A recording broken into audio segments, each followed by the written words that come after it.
Hello friends, welcome to Day Today Telugu and good evening. Sensex 617 points down అయ్యి 73,886 దగ్గర close అయితే Nifty 216 points down అయ్యి 22,490 దగ్గర close అయింది. వెరస్ బ్యాంక్ నిఫ్టీ 181 పాయింట్స్ గెయిన్ అయ్యి 48,682 దగ్గర క్లోజ్ అయింది. ఫ్రెండ్స్ ఇవాల్టి మార్కెట్స్ ఒక price activity opening gap down, దానికి రీజన్స్ ఉన్నాయి, స్ట్రాంగ్ రీజన్స్ ఉన్నాయి. బట్ అక్కడి నుంచి ఫర్దర్ గా మార్కెట్ డౌన్ అవుతూ నిఫ్టీ అయితే స్ట్రాంగ్ గా రెడ్ లో ఎండ్ అయింది. వెరస్ బ్యాంక్ నిఫ్టీ మాత్రం ఎగ్జాక్ట్లీ ఆపోజిట్ గా ఓపెనింగ్ గ్యాప్ నుంచి స్ట్రాంగ్ గా రివర్సల్ అవుతూ పాజిటివ్ లో ఎండ్ అయింది. మార్కెట్ ప్రధానంగా గ్యాప్ డౌన్ అయి ఫర్దర్ గా వీక్నెస్ కనిపించడానికి ప్రధానమైన కారణం నిన్న యుఎస్ లో బాండ్ ఆక్షన్స్ జరిగాయి. అవి అట్టర్ ఫ్లాప్ అయ్యాయి. 5 year బాండ్స్ ఆక్షన్స్ లో పెద్ద ఇంట్రెస్ట్ చూపించకపోతూ ఉండడం, అనుకున్న దానికంటే ఎక్కువ ఈల్డ్స్ గవర్నమెంట్ పే చేయాల్సి రావడం, 10 year బాండ్ ఈల్డే కాదు 2 year bond yield and most of the bond yields నిన్న రైజ్ అయ్యాయి. దీని కారణంగానే ఐటీ స్టాక్స్ లో కూడా నిన్న ప్రెషర్ కనిపించింది. కాబట్టి ఇవాళ మీరు గమనిస్తే మోస్ట్ ఆఫ్ ద ఇవాళ మార్కెట్ లో ఏ సెక్టార్స్ నెగిటివ్ లో ఉన్నాయని చూస్తే అందులో ప్రధానంగా టాప్ లో ఐటీ కూడా ఉంటుంది. అండ్ దీనికి తోడు ఇతర US indexes like Dow Jones follow అవడానికి ప్రధానమైన కారణం అందులో ఉంటున్న హెవీ వెయిట్ అమెరికన్ ఎయిర్లైన్స్ వాళ్ళు నెంబర్స్, దాంతో పాటు గైడెన్స్ ని కూడా లోయర్ చేస్తూ ఉండడం. నిన్న యుఎస్ మార్కెట్స్ డౌన్ లో క్లోజ్ అయ్యాయి ఈ 2 రీజన్స్ తో. దాంతో ఇతర మార్కెట్స్ మీద కూడా ఇంపాక్ట్ పడుతూ ఇవాళ gap down opening and further fall మనకు కనిపించింది. బట్ ఫర్దర్ ఫాల్ ఏదైతే మార్కెట్ లో అరైజ్ అయిందో దానికి ఓన్లీ యుఎస్ రిలేటెడ్ గా మాట్లాడుకుంటున్న రీజన్స్ మాత్రమే కాదు, టెక్నికల్ గా ఇంపార్టెంట్ లెవెల్స్ మార్కెట్ వెళ్లి ఎగ్జిస్టింగ్ గా లాంగ్స్ ని బిల్డ్ చేసుకుంటూ వచ్చారు కదా ఎఫ్ఐఎస్ ఇప్పటి వరకు. వాళ్ళకి ఇప్పుడు ప్రెసెంట్ షార్ట్స్ ని క్రియేట్ చేసుకునే ఆపర్చునిటీ క్రియేట్ అయింది. అండ్ ఎలక్షన్స్ రిలేటెడ్ గా డేటా కూడా మనకి రాబోతుంది కాబట్టి దానికి ముందు ప్రీ పొజిషనింగ్ రిలేటెడ్ గా కూడా మార్కెట్ లో చేంజెస్ ని మనం ఇవాల్టి మార్కెట్ మూని ఇంపాక్ట్ చేస్తుండొచ్చని మనం ఎక్స్పెక్ట్ చేయొచ్చు. రెస్ట్ ఆఫ్ ద డేటా మాట్లాడుకునే ముందు బిగినర్స్ కి, ఎవరైతే ఈ మధ్య కాలంలో మార్కెట్ లోకి వచ్చి అనుభవం లేకుండా మార్కెట్ లో ట్రేడింగ్ చేస్తూ ఉన్నారో అందరికి ఒక్కటే చెప్తున్నాను, మీకున్న చివరి అవకాశం రేపటి రోజు కానీ మీరు మార్కెట్ లో మీ పొజిషన్స్ ని బ్యాలెన్స్ చేసుకోకపోతే తర్వాత మీ చేతుల్లో ఉండేది ఏది ఉండదు. ఎందుకంటే తర్వాత శనివారం ఉంటుంది, అంటే రేపు ఫ్రైడే, తర్వాత శనివారం, తర్వాత మండే మనకి gap up or gap down big వేలో ఉంటది. ఎందుకంటే జూన్ 1వ తేదీ ఎగ్జిట్ పోల్స్ ఫలితాలు వస్తాయి. ఆ రోజు మీరు ఏ చేంజ్ వస్తున్నా మార్కెట్ లో ఆ చేంజ్ ఫర్దర్ గా అదే డైరెక్షన్ లో వెళ్ళడానికి కానీ ఆర్ కంప్లీట్ గా రివర్స్ అయ్యి మార్కెట్ భారీగా మండే రోజు రియాక్ట్ అయిన దానికి ఆపోజిట్ గా ఉండడానికి కానీ ట్యూస్డే రాబోతున్న అసలైన ఎన్నికల ఫలితాలు, జూన్ 4వ తేదీ రాబోతున్న ఫలితాలు మార్కెట్ ఒక మూని స్ట్రాంగ్ గా డిసైడ్ చేస్తాయి. కాబట్టి ఐ స్ట్రాంగ్లీ సజెస్ట్ మార్కెట్ లో నాకు రిస్క్ వద్దు, అన్నెసరీ టెన్షన్స్ ని నేను తీసుకోను. నేను ఎలక్షన్స్ ఆర్ ఆ ఈవెంట్ కంట్రోల్ అయ్యేంత వరకు, కూల్ ఆఫ్ అయ్యేంత వరకు వెయిట్ చేస్తాను అనుకుంటే, నేను మీకు ప్రీవియస్ గా చెప్తూ వచ్చాను 31st మే బిగ్ వోలటాలిటీ మార్కెట్ లో ఉంటుందని because of June 1st exit polls data. So already ఇవాళ మార్కెట్ వోలటైల్ గానే ఉంది, ఫాల్ అవడం కానీ అగైన్ రివర్సల్ కానీ కొంత వోలటైల్ గా ఉంది. అండ్ రేపు ఇంకా వోలటాలిటీ పెరగడానికి ఛాన్స్ ఉంది. జాగ్రత్త ఆప్షన్ సెల్లర్స్ పర్టికులర్ గా. ఇన్నిసార్లు చెప్పాను, మోస్ట్లీ ఇంకొకసారి చెప్పాను చేస్తున్నాను, బిగినర్స్ ఎగ్జైట్మెంట్ కోసం ఎప్పుడు ట్రేడ్ చేయకండి. ఈవెంట్స్ ఉంటున్నప్పుడు పక్కన ఉండడం బెటర్. ఎనీవే నా రోల్ సజెషన్ వరకే ఉంటుంది, నేను మిమ్మల్ని కంట్రోల్ చేయలేను. నాకు తెలుసుకోవాలని ఉంది, ఈ ఎలక్షన్ రిజల్ట్స్ కి భయపడి నేను ట్రేడింగ్ చెయ్యను ఆ రోజుల్లో. ఇవాళ చేశారో లేదో పక్కన పెడితే రేపు, తర్వాత June 3rd and June 4th and అక్కడి నుంచి కూడా ఒక 2-3 రోజులు మార్కెట్ కి నేను దూరంగా ఉంటాను. నాకు టెన్షన్ వద్దు అనుకుంటున్న వాళ్ళు ఎవరున్నారు కామెంట్ సెక్షన్ లో చెప్పండి. లేదు నాకు తెలుసు నేను ఎలా ట్రేడ్ చేయాలో, నేను మార్కెట్ లో ప్రాపర్ గా ట్రేడ్స్ ని ఎగ్జిక్యూట్ చేయగలను, నేనైతే ఈ డేస్ ని ఒక బిగ్ ఆపర్చునిటీగా చూస్తున్నాను అని ఎవరెవరు రేపు అండ్ ఈవెన్ ఎలక్షన్ డేస్ లో కూడా ట్రేడ్ చేయబోతున్నారు కూడా కామెంట్ సెక్షన్ లో చెప్పండి. అని చెప్తున్నప్పుడు మాత్రం దాని వెనక ప్రాబబుల్లీ ఒక రీజన్ ని కూడా చెప్పడానికి చూడండి. సో దట్ బిగినర్స్ కి చాలా మంది లేదు నేను పక్కన ఉంటానని చెప్పి కనిపిస్తుంది అనుకోండి, మేబీ వాళ్ళు కూడా వాళ్ళ డెసిషన్ ని మార్చుకోవడానికి కూడా స్కోప్ ఉంటుంది. అండ్ ఫ్రెండ్స్ రేపు స్టాక్ మార్కెట్ లో ఎవరెవరైనా ట్రేడ్ చేస్తున్నట్లయితే రేపు 3 గంటల తర్వాత ఈ స్టాక్స్ లో మీకు వోలటాలిటీ ఎక్కువ ఉండడానికి ఛాన్సెస్ ఉన్నాయి. ఎందుకంటే రేపు MSCI ఇండెక్స్ రీబ్యాలెన్సింగ్ రిలేటెడ్ గా అడ్జస్ట్మెంట్ జరిగేది రేపు 3 తర్వాత ఈ స్టాక్స్ లోకి ఫండ్స్ ఫ్లో అవడానికి ఛాన్స్ ఉంటుంది. కాబట్టి ఈ పర్టికులర్ స్టాక్స్ లో ఎవరైనా రేపు ట్రేడ్ ని చేస్తుంటే బిఫోర్ 2:30 మీ ట్రేడ్స్ ని క్లోజ్ చేసుకోవడానికి ప్రయత్నించండి. బికాస్ ఆఫ్టర్ 2:33 అరౌండ్ నుంచి ఈ స్టాక్స్ లో ఫ్లోస్ రిలేటెడ్ గా MSCI ఇంపాక్ట్ కనిపిస్తుంది అనే విషయాన్ని మనం గుర్తుంచుకోవాలి. ఏ స్టాక్స్ లోకి ఎంతెంత డబ్బులు వస్తుందనేది ఆల్రెడీ చెప్పేశారు అండ్ దాన్ని బట్టి ఆ స్టాక్స్ లోకి ఆల్రెడీ ప్రీ పొజిషనింగ్ కూడా ఉంటుంది. బట్ కొన్నిసార్లు సర్ప్రైజింగ్ గా 3 తర్వాత వీటిల్లో మూవ్ ఉండడానికి ఛాన్స్ ఉంటుంది. కాబట్టి రేపటి రోజు ట్రేడర్స్ కొంత కాషియస్ గా ఉండాలి. Announcement date May 14th and effective date ఈ స్టాక్స్ లోకి మనీ ఫ్లో అవడం వీటి related effective date May 31st, అది కూడా 3 PM తర్వాతే ఈ యాక్టివిటీ ఉంటుంది. FIS గురించి మాట్లాడుకోవాలి. రీసెంట్ డేస్ లో కాన్స్టెంట్ గా బయర్స్ గా కనిపిస్తున్న వాళ్ళు నిన్న ఫ్యూచర్స్ పరంగా షార్ట్స్ ని కొంత క్రియేట్ చేసుకొని 50% షార్ట్స్ 50% లాంగ్స్ అయితే మెయింటైన్ చేస్తున్నారు. క్యాష్ మార్కెట్ పరంగా నిన్న ఒక సిగ్నిఫికెంట్ డేటా కనిపించింది. యాక్చువల్లీ బ్లాక్స్ జరుగుతున్నాయి మార్కెట్ లో. ఐ హోప్ మీరు అబ్జర్వ్ చేస్తున్నారని. ఇవాళ కొన్ని బ్లాక్స్ జరిగాయి, నిన్న కొన్ని బ్లాక్స్ జరుగుతున్నాయి. దాని కారణంగా FIDA డేటా కొంత అటు ఇటుగా కనిపిస్తుంటుంది. దాన్ని సీరియస్ గా తీసుకోకండి. So FIS almost 5,800 crores cell చేశారని, DIS ఆల్మోస్ట్ 5,200 crores బై చేశారని, బ్లాక్ డీల్ లో ఎవరు సెల్లర్ ఎవరు బయర్ అనేది ఎవాల్యుయేట్ చేసుకొని మనం ఆ డేటాను చూడాల్సి ఉంటుంది. నిన్న బ్లాక్స్ జరిగాయి స్ట్రాంగ్ గా, ఇవాళ కూడా బ్లాక్స్ జరిగాయి. సో బ్లాక్ డీల్స్ జరుగుతున్నప్పుడు FIS DIS data exact number ని రిప్రజెంట్ చేయదు. సో నిన్నటి డేటా ఇవాల్టి డేటాని కొంత పక్కన పెడదాం. అండ్ ఫ్రెండ్స్, మార్కెట్ పరంగా గమనించాల్సింది మోస్ట్లీ మనం ఎలక్షన్స్ ని, ఈ యుఎస్ కి సంబంధించిన ఈవెంట్స్ ఏవి ఇప్పుడు పెద్ద మ్యాటరే కాదు. బట్ స్టిల్ యుఎస్ కి సంబంధించి CPI ఇన్ఫ్లేషన్ డేటా ఎంత important, PCE data personal consumption data కూడా మనం ఇంపార్టెంట్ గానే చూస్తుంటాం. ఫెడ్ వాళ్ళు కూడా దీని గురించి పదే పదే చెప్తూ ఉంటారు. సో ఆ డేటా రేపు మన మార్కెట్స్ క్లోజ్ అయ్యాక వస్తుంది. సో ఒక్కసారి అర్థం చేసుకోండి, రేపు మన మార్కెట్స్ క్లోజ్ అయ్యాక US PCE డేటా, తర్వాత సాటర్డే రాబోతున్న exit polls data, and June 2nd రాబోతున్న OPEC ప్లస్ మీటింగ్ అవుట్కమ్, ఈ ఇన్ని ఇంపాక్ట్స్ కలిసి మీకు మండే మార్కెట్ ని ఇంపాక్ట్ చేస్తుంది. అంటే అది గ్యాప్ అప్ గ్యాప్ డౌన్ మనకు తెలియదు, డిపెండింగ్ అపాన్ డేటా అది మారిపోతుంది. ఇన్ని ఈవెంట్స్ ఉంటే మీరు ఎంత అలర్ట్ గా ఉండాలి. కాబట్టి చెప్తున్నాను, మీకు రేపు మార్కెట్ ఇస్తున్నది లాస్ట్ ఛాన్స్. అలర్ట్ గా ఉండండి. లూజ్ గాను లేకపోతే నెగ్లిజెన్స్ గాను మీ పొజిషన్స్ ని అలా నేకెడ్ గా వదిలేస్తే సెల్లింగ్ పరంగా big gap up and gap down లో మీరు ఇంపాక్ట్ అవుతారు. అండ్ మార్కెట్ పరంగా నా వ్యూ బిలో 22,700, మార్కెట్ 22,500 వరకు వెళ్ళడానికి ప్రాబబిలిటీ ఉంటుంది అనుకున్నాను. ఇన్ఫాక్ట్ దానికంటే ఇంకొక 100 పాయింట్స్ బిలో పడింది. ఈ 22,700 mark present market up side కి రాంది. నేనైతే స్ట్రాంగ్ బులిష్ వ్యూతో అయితే ఉండను. బట్ ఎలక్షన్స్ ఏదైనా జరగచ్చు. 200-300 పాయింట్లు పెట్టుకోవడంలో లాజిక్ లేదు. 1,000-2,000 పాయింట్లు కూడా మార్కెట్ మూవ్ అవడానికి సిద్ధంగా ఉంది. కాబట్టి అది లోయెస్ట్ కేసు చెప్తున్నా, 1,000-2,000 అని. నెంబర్స్ ని బట్టి అది ఇంకా పెరగచ్చు తగ్గచ్చు. So be prepared for market biggest volatility.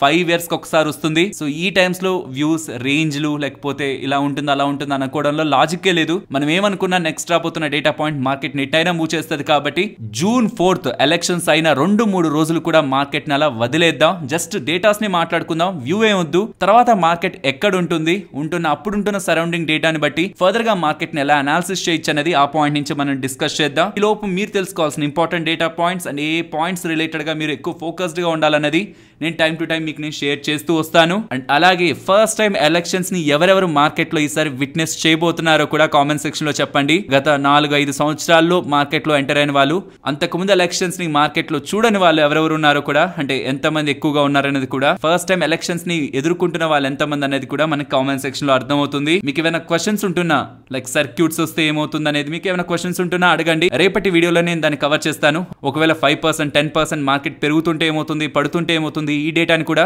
నేను రేపు మీకు మార్కెట్ లో, ఒకవేళ మీకు డౌట్ ఉంటే ఏదైనా మార్కెట్ ని ఆపుతారా, ఎంత టైం అయినా ఆగుతుందా, వైరస్ టైం లో చూస్తుంటారు మార్కెట్ భారీగా పడుతుంటే కొంత టైం హాల్ట్ అవుతుంటుంది. ఆ డేటాని కూడా మీరు తెలుసుకోవాలనుకుంటున్నా చెప్పండి, రేపటి వీడియోలో షేర్ చేస్తాను. ఫ్రెండ్స్, ఇలా మార్కెట్ రిలేటెడ్ గా ఉంటున్న కంప్లీట్ డేటాని అనాలిసిస్ చేస్తూ వీడియోని మీ ముందుకు తీసుకొని రావడానికి మేము పెడుతున్న ఎఫర్ట్ మీకు వాల్యుబుల్ గా అనిపిస్తూ ఉంటే మన వీడియోని తప్పకుండా లైక్ చేయండి. ఈ మధ్య కాలంలో RBI వాళ్ళు బ్యాంక్స్ రిలేటెడ్ గాను, ఫైనాన్సింగ్ ఇన్స్టిట్యూషన్స్ రిలేటెడ్ గాను, ఫిన్టెక్ కంపెనీస్ రిలేటెడ్ గాను స్ట్రాంగ్ గా అండ్ హార్ష్ గా డెసిషన్స్ ని తీసుకుంటున్నారు. అది మీరు even Kotak bank, private sector banks లో one of the top bank అయినా కోటాక్ మహీంద్రా బ్యాంక్ పరంగా త్రూ డిజిటల్ గా మీరు కస్టమర్స్ ని ఎక్వైర్ చేయొద్దని స్ట్రాంగ్ డెసిషన్ తీసుకున్నారు. బజాజ్ ఫైనాన్స్ రిలేటెడ్ గాను ప్రీవియస్ గాను స్ట్రాంగ్ డెసిషన్ తీసుకున్నారు. నెగిటివ్ గా IIFL finance and most important Paytm పరంగా అయితే వెరీ హార్ష్ డెసిషన్స్ ని తీసుకున్నారు కదా. ఇప్పుడు ఎడిల్వైజర్స్ రిలేటెడ్ గా వాళ్ళ అండర్ లో ఉంటున్న 2 group companies, in fact entire Edelweiss group లో మోస్ట్ వాల్యుబుల్ కంపెనీస్ అవి, వాటి రిలేటెడ్ గా స్ట్రాంగ్ అండ్ స్ట్రిక్ట్ యాక్షన్స్ ని తీసుకుంటూ RBI వాళ్ళు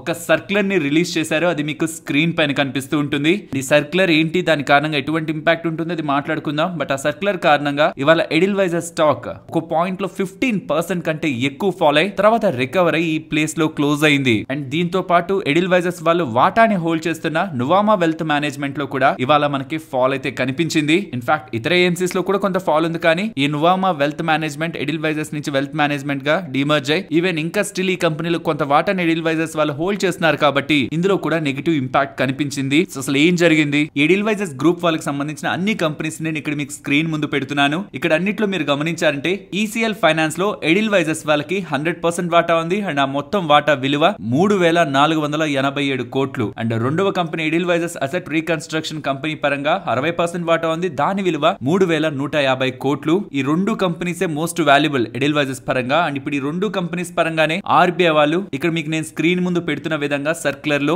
ఇక మీ బిజినెస్ ని ఆపండి, కొత్త బిజినెస్ ని చెయ్యకండి అని ఇలా స్టేట్మెంట్స్ ఇచ్చారు. యాక్చువల్లీ ఈసీఎల్ ఫైనాన్స్ అనే కంపెనీ ఎస్ఎంఈ ఫైనాన్సింగ్ చేస్తూ ఉంటుంది. ఇది ఒక NBFC company. Edelweiss asset reconstruction company అనేది ఎవరైనా స్ట్రెస్డ్ అసెట్స్ ఉన్నాయనుకోండి, దాన్ని బై చేసి వాళ్ళకి కొంత వాల్యూని సెటిల్ చేస్తూ ఉంటుంది. లైక్ కొన్ని బ్యాంక్స్ చాలా మందికి లోన్స్ ఇచ్చేస్తుంటాయి, అవి తిరిగి రావని బ్యాంక్స్ కి అర్థమైపోయింది అనుకోండి, ఆ బ్యాడ్ లోన్స్ అన్నిటిని అసెట్ రీకన్స్ట్రక్షన్ కంపెనీస్ కి అమ్మేసి ఎంతో కొంత డబ్బులు, ఒక 1000 కోట్ల బ్యాడ్ లోన్స్ అమ్మేసి ఒక 100 కోట్లు 200 కోట్లు తీసుకొని సెటిల్ చేసుకుంటుంటారు. అండ్ వీళ్ళు ఫర్దర్ గా లోన్స్ ని రికవర్ చేసుకునే ప్రాసెస్ లో, రీకన్స్ట్రక్ట్ చేసే ప్రాసెస్ లో ఉంటూ ఉంటారు. ఇప్పుడు ఆర్బీఐ వాళ్ళు చెప్తున్నది ఏంటంటే ఎవర్ గ్రీనింగ్ ఆఫ్ లోన్స్ జరిగిందని. అసలు ఇంతకీ ఆర్బీఐ వాళ్ళు ఏం తప్పు జరిగిందని ఈ డెసిషన్ తీసుకున్నారు? వీళ్ళ కొత్త బిజినెస్ ని ఆపండి అని డెసిషన్ ఎందుకు తీసుకున్నారు? ఎవర్ గ్రీనింగ్ ఆఫ్ లోన్స్ వీళ్ళ గ్రూప్ కంపెనీస్ ద్వారా చేశారని ఆర్బీఐ వాళ్ళు అయితే చెప్తున్నారు. దీన్ని మీకు సింప్లిఫైడ్ గా చెప్పాలంటే, నేను ఒక బ్యాంక్ అనుకుందాం, మీరు ఒక కస్టమర్ అనుకుందాం, మీరు నా దగ్గర లోన్ తీసుకున్నారు, మీరు సకాలంలో కట్టలేకపోతూ ఉంటే దెన్ అది నాకు బ్యాడ్ లోన్ అవుతుంది కదా. ఆ బ్యాడ్ లోన్ ని నేను కస్టమర్స్ కి, షేర్ హోల్డర్స్ కి అప్డేట్ చేశాను అనుకోండి,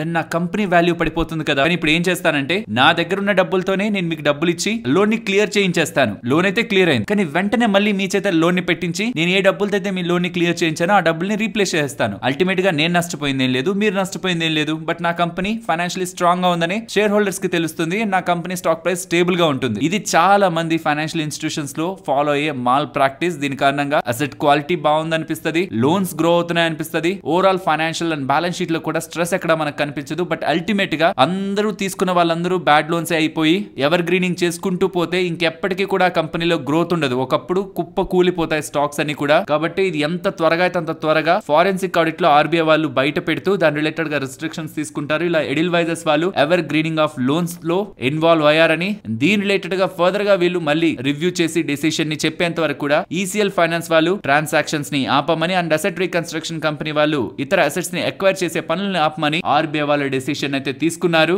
అండ్ ఆఫ్టర్ ఆర్బీఐ వాళ్ళ డెసిషన్ ఎడిల్వైజర్స్ వాళ్ళు చెప్తున్నదైతే, దీని కారణంగా మా ఆపరేషన్స్ పై ఎటువంటి ఇంపాక్ట్ ఉండదని. నాకు తెలిసినంత వరకు most of the financial institutions ఈ డెసిషన్ చెప్పాక, ఆర్బీఐ వాళ్ళు ఇలా స్టెప్స్ తీసుకున్నారన్నాక మెజారిటీగా చెప్పే స్టేట్మెంట్ ఇదే. చాలా చాలా రేర్ గా, ఇంకా క్లియర్ గా కనిపించేస్తుంటే తప్పించి, పేటిఎం కి కనిపించినట్టు క్లియర్ గా బిజినెస్ ఇంపాక్ట్ ఉంటుందని తప్పించి ఏమాత్రం పాసిబిలిటీ ఉంటుందా మోస్ట్లీ ఇదే స్టేట్మెంట్ వాడతారు. బట్ మార్కెట్ దాన్ని ట్రస్ట్ చేయదు. కాబట్టి స్టాక్ ఈవెన్ వీళ్ళు ఇంత కాన్ఫిడెంట్ గా మా బిజినెస్ మీద ఇంపాక్ట్ ఉండదని చెప్పిన తర్వాత కూడా ఇంతలా పడింది. లెట్స్ సీ ఫర్దర్ గా దీని రిలేటెడ్ గా ఎటువంటి అప్డేట్స్ వస్తుంటాయని. నెక్స్ట్, పాలసీలు కడుతున్న ప్రతి ఒక్కరికి ఐఆర్డీఏ వాళ్ళ దగ్గర నుంచి ఒక భారీ శుభవార్త అని చెప్పాలి. హెల్త్ ఇన్సూరెన్స్ రిలేటెడ్ గా మాస్టర్ సర్క్యులర్ ని నిన్న ఐఆర్డీఏ వాళ్ళు రిలీజ్ చేశారు.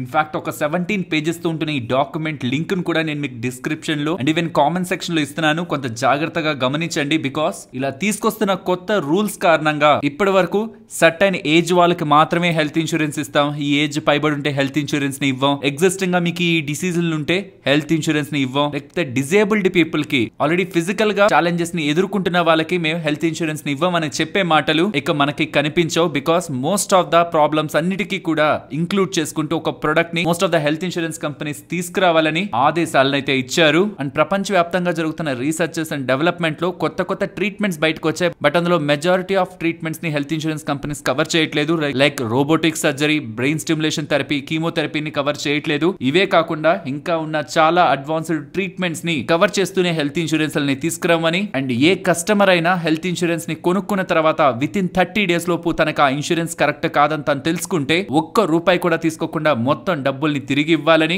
అండ్ ఈ మధ్య కాలంలో ఎలా అయిపోయిందంటే, కొన్ని రోజులు లేట్ అయితే చాలు హెల్త్ ఇన్సూరెన్స్ ని మనం రెన్యూ చేసుకోవడంలో, పాలసీ ల్యాప్స్ అయిపోయిందని హాస్పిటల్ కి వెళ్తే మనకి ఇన్సూరెన్స్ లేకుండా చేసేస్తున్నారు. బట్ ఇక అలా కాదు. మంత్లీ మనం కడుతున్నప్పుడు, ఒకవేళ మంత్లీ కడుతుంటే అది 15 days మనం డిలే చేసినా, లేదు 3 నెలలకు ఒకసారి, 6 నెలలకు ఒకసారి, ఇయర్లీ ఒకసారి కడుతున్న వాళ్ళు 30 రోజులు డిలే చేసినా ఆ పాలసీ ల్యాప్స్ అవ్వకూడదని, అప్పటి వరకు కూడా వాళ్ళకి బెనిఫిట్స్ రావాలని. కొంతమంది మర్చిపోయి ఒక 5-6 రోజులు లేట్ అయినా వాళ్ళ పాలసీని ల్యాప్స్ చేయొద్దని. అండ్ ఇది మోస్ట్ ఇంపార్టెంట్, జాగ్రత్తగా గమనించండి. Most of the health insurance కంపెనీలు ఏం చెప్తాయని మనం భయపడతాం. మీరు తీసుకుంటున్నప్పుడు మీకు ఈ జబ్బు ఉందని చెప్పలేదు, ఆ జబ్బు ఉందని చెప్పలేదు, మీరు మమ్మల్ని మోసం చేశారు కాబట్టి ఇప్పుడు ఎమర్జెన్సీ సిచ్యువేషన్ లో మీకు రూపాయి ఇవ్వమని చెప్తారు కదా. ఒకప్పుడు రూల్ ఏముండేదంటే 8 సంవత్సరాల వరకు కాన్స్టెంట్ గా కట్టుకుంటూ హెల్త్ ఇన్సూరెన్స్ కట్టుకుంటూ వచ్చిన వ్యక్తికి ఏది తను దాచిపెట్టాడని హెల్త్ ఇన్సూరెన్స్ కనుక్కున్నా, వాళ్ళ ఇన్వెస్టిగేషన్ లో కనుక్కున్నా, ఖచ్చితంగా వాళ్ళకి హెల్త్ ఇన్సూరెన్స్ రిలేటెడ్ గా క్లెయిమ్ ని పాస్ చేయాల్సిందే. అది 8 సంవత్సరాలు ఉండేది, కానీ ఇప్పుడు దాన్ని 60 నెలలకి 5 సంవత్సరాలకి తగ్గించేశారు. ఇది హెల్త్ ఇన్సూరెన్స్ తీసుకుంటున్న ప్రతి ఒక్కరికి ఒక బిగ్ బెనిఫిట్ అని చెప్పాలి. దీంతో పాటు అన్ని హాస్పిటల్స్ లోనూ 100% క్యాష్లెస్ క్లెయిమ్ బెనిఫిట్ ని ప్రొవైడ్ చేయమని, అండ్ ప్రొవైడ్ చేయడమే కాదు, నాకు ఇలా ప్రాబ్లం ఉంది హాస్పిటల్ కి వెళ్తున్నానని చెప్పిన విత్ ఇన్ 1 hour లోపు క్యాష్లెస్ క్లెయిమ్ రిలేటెడ్ గా తనకి ఆన్సర్ చేయమని అండ్ ఈ కొత్త రూల్ ని 31st July నుంచి అమలు చేయాలనేలా డెసిషన్ అయితే తీసుకున్నారు. అండ్ టోటల్ ట్రీట్మెంట్ పూర్తయ్యాక విత్ ఇన్ 3 hours లోపు ఆ పేషెంట్ ని హాస్పిటల్ నుంచి బయటికి పంపించాలని, వాళ్ళ ఇంటికి పంపించాలని, లేదు అక్కడే హాస్పిటల్లోనే ఆ డాక్యుమెంట్ కావాలి, ఈ డాక్యుమెంట్ కావాలని తనని డిలే చేస్తుంటే డిలే అవుతున్న దానికి ఖర్చును కూడా ఇన్సూరెన్స్ కంపెనీ భరించాలని. ఫైనలీ నేను మీకు ఈ వీడియోలో చెప్పాను కదా, ఎలా హెల్త్ ఇన్సూరెన్స్ కంపెనీస్ ఆర్ ఇంకేదైనా ఇతర ఇన్సూరెన్స్, టర్మ్ ఇన్సూరెన్స్ ఆర్ ఇతర ఏ పాలసీలు మీరు కడుతున్న ఇన్సూరెన్స్ కంపెనీస్ అయినా మిమ్మల్ని మోసం చేస్తుంటే ఎలా మీరు వాళ్ళపై కేసుని ఫైల్ చేసి ఆన్లైన్ లోనే, ఎక్కడ మనం తిరగాల్సిన అవసరం లేదు, అసలు దీనికి డబ్బులు కూడా ఖర్చు అవ్వదు, ఆన్లైన్ లోనే మీరు ఎలా కేసుని ఫైల్ చేసి డబ్బుల్ని వెనక్కి తెప్పించుకోవచ్చు అండ్ ఎలా మన సబ్స్క్రైబర్ ఒకరు అలా తెప్పించుకున్నారని ఈ వీడియోలో ఎక్స్ప్లెయిన్ చేశాను కదా. ఇన్ఫాక్ట్ అలా తీర్పు మన పక్క వచ్చిన తర్వాత కూడా ఇన్సూరెన్స్ కంపెనీస్ డిలే చేస్తుంటాయి, మనకి ఇస్తున్న డబ్బుల్ని లేట్ గా ఇవ్వాలని ప్రయత్నిస్తుంటాయి. కానీ ఇప్పుడు వస్తున్న కొత్త రూల్ ప్రకారం 30 రోజుల కంటే మనకి రావాల్సిన డబ్బులు డిలే చేస్తూ ఉంటే ప్రతిరోజు 5,000 రూపాయల దగ్గరగా పెనాల్టీ నా ఇన్సూరెన్స్ కంపెనీ మనకి పే చేయాల్సి వస్తుంది. ఐ హోప్ మీకు ఈ మొత్తం సర్క్యులర్ లో ఉన్న ఇంపార్టెంట్ పాయింట్స్ అన్నిటిని ఎక్స్ప్లెయిన్ చేశాను. ఈ సర్క్యులర్ ని కూడా ఇస్తున్నాను. If in case A health insurance company అయినా మీతో ఆడుకోవాలని ప్రయత్నిస్తే ఈ సర్క్యులర్ లో ఉంటున్న డేటాని వాళ్ళకి రిఫరెన్స్ గా చెప్తూ మీ పూర్తి డబ్బుల్ని మీరు పొందే ప్రయత్నం చేయొచ్చు. ఫ్రెండ్స్, రూల్స్ మారుతున్నాయి. Already majority of health claims అన్నిటిని కూడా పాస్ చేస్తున్నారు. కొన్ని దగ్గరలో వాళ్ళ తెలివితేటలు చూపిస్తున్నారు. బట్ ఆ తెలివితేటలు కూడా ఇంకా చూపించొద్దు. ముందు కస్టమర్ ని, మిమ్మల్ని నమ్మి పాలసీ కొన్న వాళ్ళని సాటిస్ఫై చేయండి అనేలా IRDA వాళ్ళు తీసుకొస్తున్న ఈ రూల్స్ మనందరికీ కూడా ఒక బిగ్ పాజిటివ్.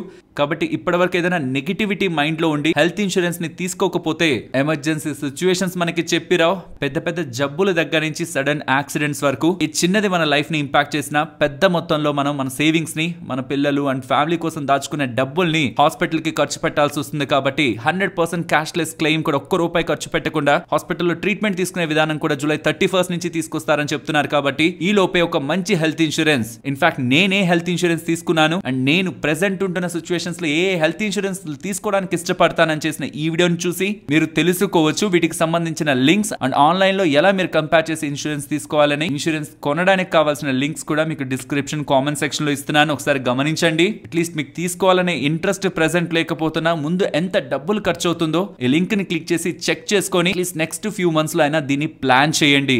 నెక్స్ట్ ఇవాళ ఆఫీస్ స్పేస్ IPO మార్కెట్ లో లిస్ట్ అయింది. లిస్టింగ్ గెయిన్స్ తో మార్కెట్ లోకి ఎంటర్ అయిన తర్వాత క్లోజింగ్ కూడా ఆల్మోస్ట్ ఆ జోన్స్ దగ్గరగానే క్లోజ్ అవుతూ IPO ఇన్వెస్టర్స్ కి బంపర్ గెయిన్స్ కాకపోతున్నా డిసప్పాయింట్మెంట్ అయితే చేయలేదు. నెక్స్ట్ భారతీ ఎయిర్టెల్ గురించి మాట్లాడుకోవాలి.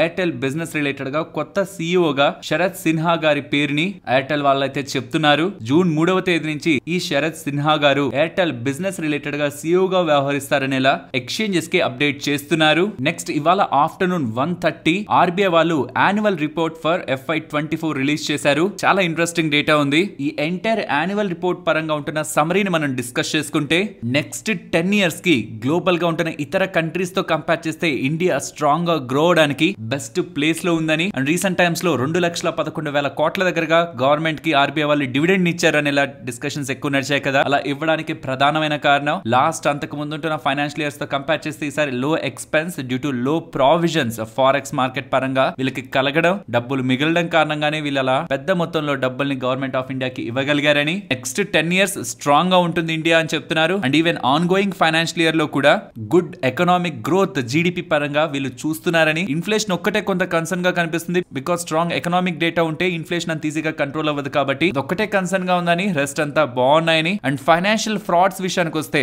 మనల్ని చాలా మంది స్కామ్స్టర్స్ మోసం చేయాలని ఆన్లైన్ లో ప్రయత్నిస్తుంటారు కదా. ఆ రకంగా చూస్తే FY23 లో 13,564 కేసులు నమోదైతే FY24 లో 36,075 కేసులు, అంటే నియర్లీ 3 times దగ్గరగా FY23 తో కంపేర్ చేస్తే FY24 లో ఫైనాన్షియల్ ఫ్రాడ్స్ పెరిగాయని. నెంబర్ ఆఫ్ కంప్లైంట్స్ 3 times పెరిగాయి. కానీ డబ్బుల పరంగా చూస్తే FY23 లో 26,127 crore ఫ్రాడ్స్ కి గురైతే FY24 లో 13,930 crores మాత్రమే ఫ్రాడ్ గురైంది. So number of complaints 3 times పెరిగాయి. బట్ అమౌంట్, ఫ్రాడ్ కి గురైన అమౌంట్ మాత్రం హాఫ్ అయిపోయింది, 50% తగ్గింది. సో దీన్ని బట్టి ఏదర్ కంప్లైంట్స్ అనే డిలే అయి ఉండాలి, FY23 లో కంప్లైంట్స్ ఫైల్ అయితే FY24 వరకు డ్రాగ్ అయినా ఉండాలి, లేదంటే అంతకు ముందు సంవత్సరాల్లో పెద్ద మొత్తంలో మోసాలు చేయగలిగే వాళ్ళు, లక్షల్లో దోచుకోగలిగే వాళ్ళు వాళ్ళు ఈ రీసెంట్ టైమ్స్ లో అవగాహన పెరుగుతుండడం, 1000-2000 మోసపోగానే ఇదేదో స్కామ్ గా ఉందని మోస్ట్ ఆఫ్ ద పీపుల్ కి అవేర్నెస్ ని పెరగడంతో స్కామ్స్ నుంచి దూరంగా ఉంటున్నారనేలా కూడా మనం అర్థం చేసుకోవచ్చు.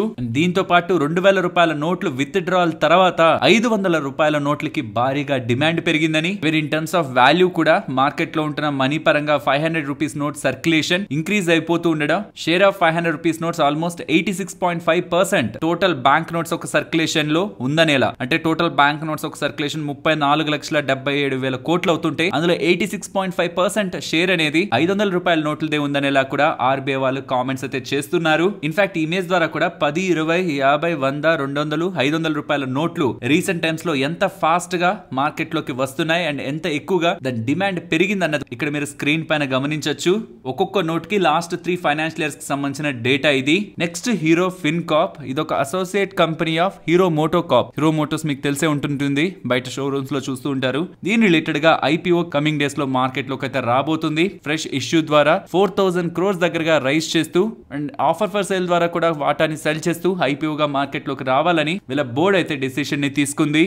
నెక్స్ట్ అవాంటెల్ గురించి మాట్లాడుకోవాలి. వీళ్ళకి 110 crores విలువ చేసే defence order from ministry of defence దగ్గర నుంచి లభించిందని, ఇందులో భాగంగా వీళ్ళు సాట్కామ్ ఎక్విప్మెంట్ ని సప్లై చేస్తారని ఇన్ ద నెక్స్ట్ 12 months వీళ్ళు ఎక్స్చేంజెస్ కి అప్డేట్ చేస్తున్నారు. నెక్స్ట్ ఆర్వీఎన్ఎల్ వీళ్ళకి 38 crores విలువ చేసే order south east central railways వాళ్ళ దగ్గర నుంచి లభించిందని, ఇది సిగ్నలింగ్ వర్క్ రిలేటెడ్ గా వీళ్ళకి లభిస్తున్న ఆర్డర్ అని వీళ్ళు ఎక్స్చేంజెస్ కి అప్డేట్ చేశారు. ఫ్రెండ్స్ ఇక్కడ మీరు స్క్రీన్ పైన గమనిస్తే అదానీ వాళ్ళు వాళ్ళ గ్రూప్ కంపెనీస్ రిలేటెడ్ గా వాటాను ఎలా కొంటున్నారో అర్థమవుతుంది. మే 10వ తేదీ నుంచి మే 23వ తేదీ వరకు అదానీ ఎంటర్ప్రైజెస్ రిలేటెడ్ గా 73 లక్షల షేర్స్ ని 2,200 కోట్లు పెట్టి కొంటున్నట్లయితే డేటా కనిపిస్తుంది.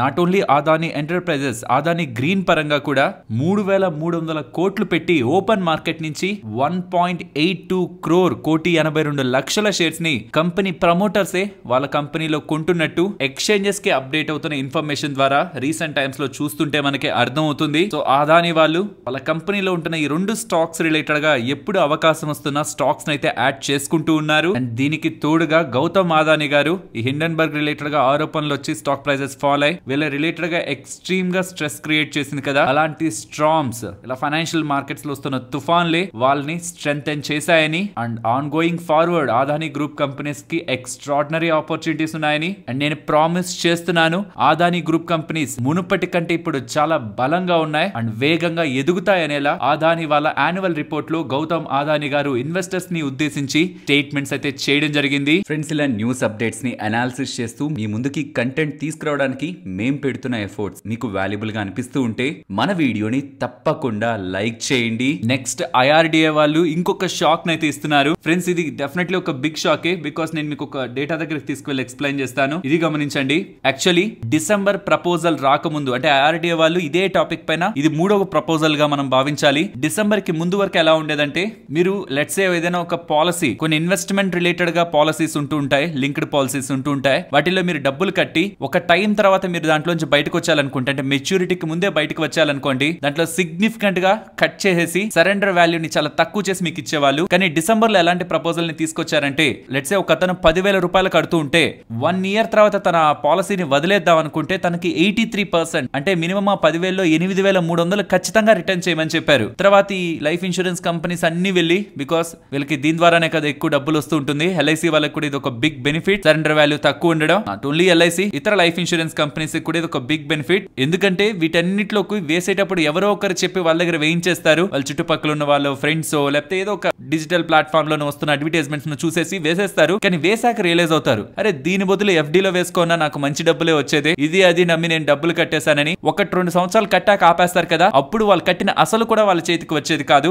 చాలా తక్కువ డబ్బులు వచ్చేది. కానీ డిసెంబర్ లో తీసుకొచ్చిన సర్క్యులర్ ప్రకారం మినిమం 83% 10,000 కడితే 8,300 అయినా ఇవ్వమని చెప్పారు. బట్ దాని తర్వాత ఈ లైఫ్ ఇన్సూరెన్స్ కంపెనీస్ అన్ని వెళ్ళి ఈ ఇన్వెస్ట్మెంట్ పాలసీల్లో వేస్తున్న వాళ్ళ దగ్గరికి మేము ఇంత సరెండర్ వాల్యూ ఇస్తే మేము నష్టపోతామని మాట్లాడుకోవడం ద్వారా ఆ తీసుకొచ్చిన ప్రపోజల్ ని వెనక్కి తీసేసుకొని సరే అయితే గతంలో చేస్తున్నట్లే చేయండి అనేలా ప్రపోజల్ ని వెనక్కి తీసుకున్నారు. అది పెద్ద షాక్ నైతే ఇచ్చింది. ఐఆర్డిఏ వాళ్ళు పబ్లిక్ తరపున కదా చూడాలి, ఈ లైఫ్ ఇన్సూరెన్స్ ఇన్సూరెన్స్ కంపెనీ మాటలు ఎందుకు విన్నారనేలా ఒక బిగ్ షాక్ అయితే ఉంది. కానీ ఇప్పుడు కొత్త ఫ్రేమ్ వర్క్ ని తీసుకొస్తూ గతంలో ఏదైతే చెప్పారో ఇంచుమించుగా సుమారుగా అలానే పెద్ద మొత్తంలో సరెండర్ వాల్యూని, ఇక్కడ అసలు కూడా కాదది సరెండర్ వాల్యూ, మీరు కట్టింది 10,000, పెద్ద మొత్తంలో అంటే 15-20 కాదు, అట్లీస్ట్ 10,000లో 8,000 రిటర్న్ అవ్వడం కూడా పెద్ద విషయమే. ఇన్వెస్ట్మెంట్ లింక్డ్ ప్రొడక్ట్స్ కొన్ని ఉంటాయి, అందులో రూల్స్ ప్రకారం 1 year 2 year 5 year 10 year ఇలా మీరు మీ గడువు కంటే ముందే విత్డ్రాల్ చేస్తుంటే డిపెండింగ్ అపాన్ మీరు ఎన్ని సంవత్సరాల వరకు హోల్డ్ చేశారన్న దాన్ని బట్టి మీకు ఎంత తిరిగి రావాలి, మీ అసల్లో డబ్బులే, మళ్ళీ దాని మీద రిటర్న్స్ అవన్నీ పక్కన పెట్టేసేయండి, మీ అసలు మీకు ఎంత తిరిగి రావాలనేది ఉంటుంది. కాబట్టి అలాంటి ప్రొడక్ట్స్ లో ఇన్వెస్ట్మెంట్ చేసేటప్పుడు 1-2 సార్లు ఇన్ బిట్వీన్ మీరు ఆపితే మీకు ఎంత నష్టమో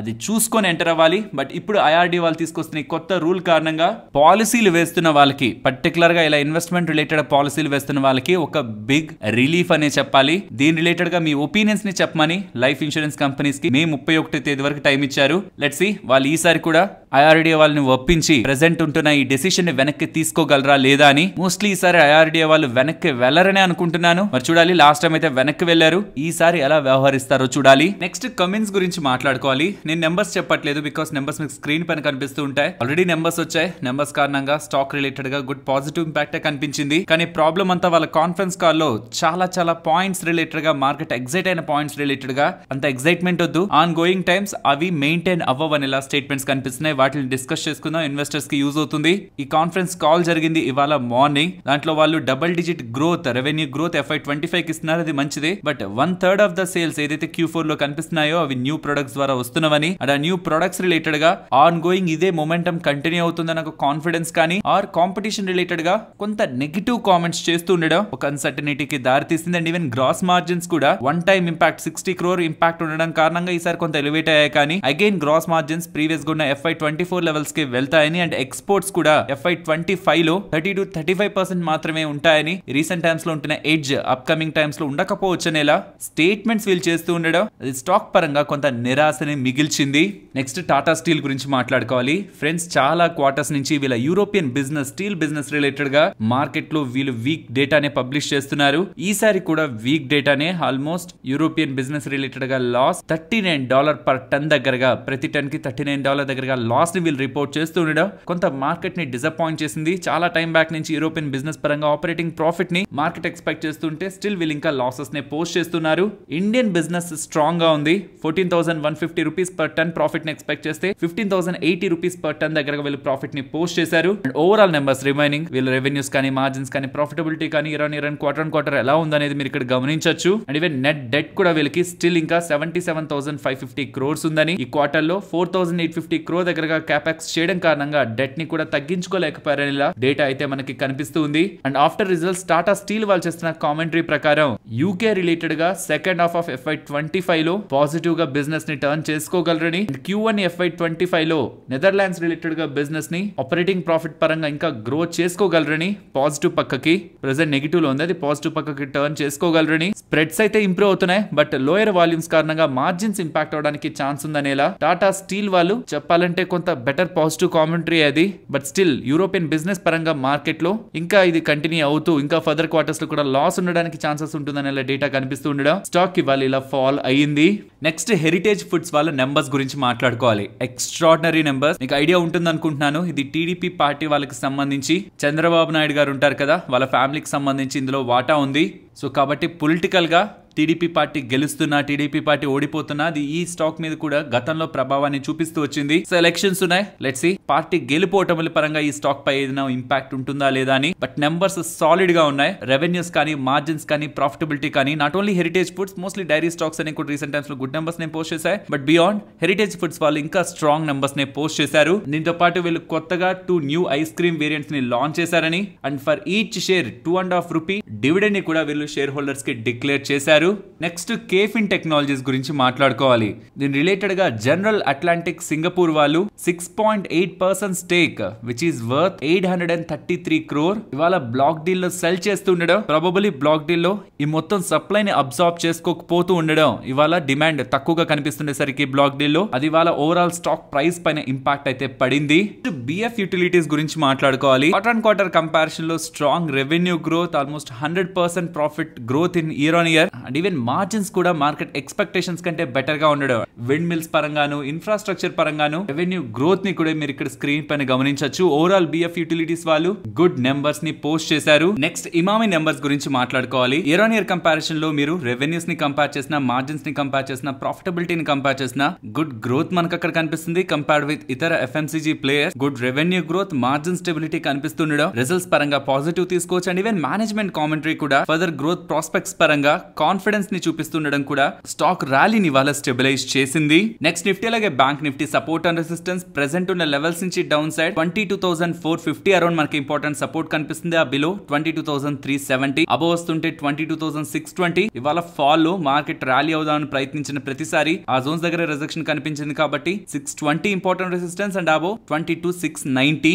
coming to bank Nifty present levels నుంచి అప్ సైడ్ వెళ్తుంటే అబో 48,840, 49,050 ఇవాళ రివర్సల్ అవుతున్నప్పుడు ఆ జోన్ దగ్గర మనకి ఇంపార్టెంట్ రెసిస్టెన్స్ ఉంది. అండ్ ఈవెన్ డౌన్ సైడ్ కి ఫాలో అవుతుంటే కూడా బిలో 48,650, 48,470, బిలో 48,190 ఇంపార్టెంట్ లెవెల్స్ గా కనిపిస్తున్నాయి. అండ్ ఈ 22,700 బిలో మార్కెట్ క్లోజ్ అయితే ఫర్దర్ గా మార్కెట్ లో ఫాల్ ఉండడానికి, రేంజ్ బౌండ్ లో ఉండడానికి ఛాన్సెస్ ఉంటాయి. మనం రేంజ్ ని డిస్కస్ చేసుకుందాం అనుకున్నా కానీ రేపటి రోజు మాత్రమే మనకి లాస్ట్ ఛాన్స్. మార్కెట్ అనాలిసిస్ లో చెప్పినట్టు మార్కెట్ లో రేంజ్ బౌండ్ యాక్టివిటీ చేస్తున్నా, డైరెక్షనల్ గా తీసుకుంటున్నా, అది ప్యూర్లీ ఈవెంట్ బేస్డ్ యాక్టివిటీ అవుతుంది కాబట్టి మన అనాలిసిస్ కి అక్కడ ఛాన్స్ తక్కువ ఉంటుంది. కాబట్టి బిగినర్స్ ని నేను అసలు సజెస్ట్ చెయ్యను. ఈ పాయింట్స్ లో మీరు మార్కెట్ లో ఏదో ఒక పొజిషన్ తీసుకొని ఉండాలని ఎలా నేనైతే పర్సనలీ నేను బిగినర్ గా ఉంటే మాత్రం ఈ పాయింట్ లో నేను మార్కెట్ నుంచి పక్కన ఉంటాను. కాబట్టి నేను ఎటువంటి రేంజ్ అని డిస్కస్ చేయట్లేదు. జూన్ 4th అండ్ తర్వాత ఒక 2 రోజులు వోల్టాలిటీ కూల్ అయ్యేంత వరకు వెయిట్ చేద్దాం. తర్వాత మార్కెట్ ఒకవేళ 22,700 ఆర్ ఇంపార్టెంట్ లెవెల్స్ బిలో ఉంటే రేంజ్ ని కానీ హర్ మార్కెట్ పరంగా ఉంటున్న వ్యూ ని కానీ డిస్కస్ చేస్తాను. జాగ్రత్త, ఎలక్షన్ ఇంపాక్ట్ మార్కెట్ పైన కనిపించే రోజులు మనకి ఆల్రెడీ ఉన్నాయి మార్కెట్ లో, బట్ ఇప్పుడు మరింత దగ్గర పడుతున్నాయన్న విషయాన్ని గుర్తుంచుకోవాలి. మరొక ఇంట్రెస్టింగ్ వీడియోతో మళ్ళీ మీ ముందుకు వస్తాను. అంతవరకు టేక్ కేర్. జై హింద్.